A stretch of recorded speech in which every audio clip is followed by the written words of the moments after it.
Listen to the text, then complete the activities that follow. Escaped convicts formed the first group of bushrangers in Australia. These convicts were called bolters. They would escape into the surrounding bushland, knowing how hard it would be for the police to find them.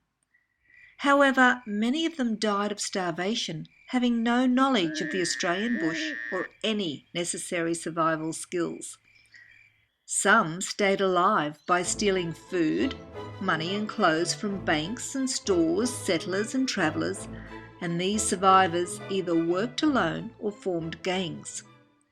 In 1805, 3 men robbed a cart near Sydney, and it was then that the term bushranger was first used in Australia. By the 1830s, there were so many bushrangers in the colony that the government passed a special act to help police catch them. The law allowed police to arrest anyone suspected of being an escaped convict or bushranger. Innocent free settlers resented this bushranging act because they would be taken away from their farms and families for questioning and had difficulty proving their innocence.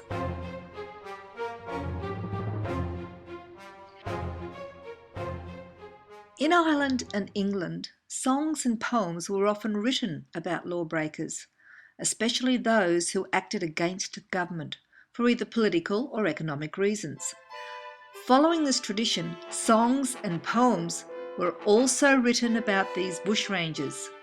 This type of folk heroism encouraged some young men who were looking for adventure to join bushranger gangs.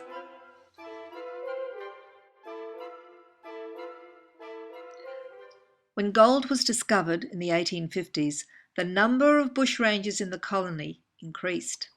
There was so much gold being taken by road from the goldfields to Sydney that many young men who had grown up as free men in the colony decided to steal the gold rather than to dig for it. These men had grown up in the Australian bush, and they had more bush skills than their bushranging predecessors.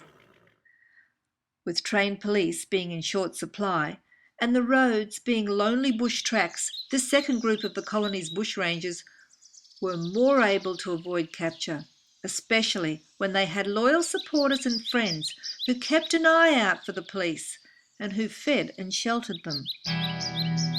These bushrangers mainly targeted gold escorts and wealthy travellers and was seen by some people as standing up to authority. Of course, not all colonists were supporters of the bushrangers. Wealthy travellers and men who had to take the gold from the goldfields to major towns feared the bushrangers. Even with their fast racehorses, many of these bushrangers were captured and eventually hanged.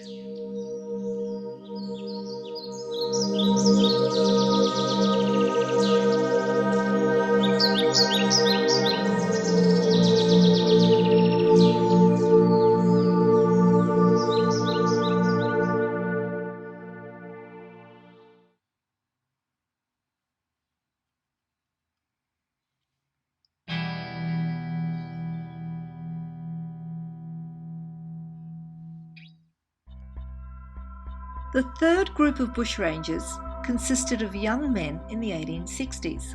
They had a special title and were known as the Wild Colonial Boys. In fact, there is a song called The Wild Colonial Boy, of which you may have heard. Some historians believe that the young farmers, selectors, who ended up as bushrangers were victims of failing crops due to drought or flood and conflict with squatters over the use of the land. Selectors and squatters were often fighting over the same land.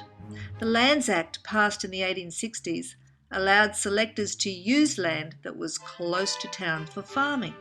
But this land was often owned by squatters who had hundreds of acres of land which they used to graze sheep for their booming wool industry. They didn't want the selectors using the land. There was a lot of fighting between the two groups, and some selectors gave up their farms and turned bushranger.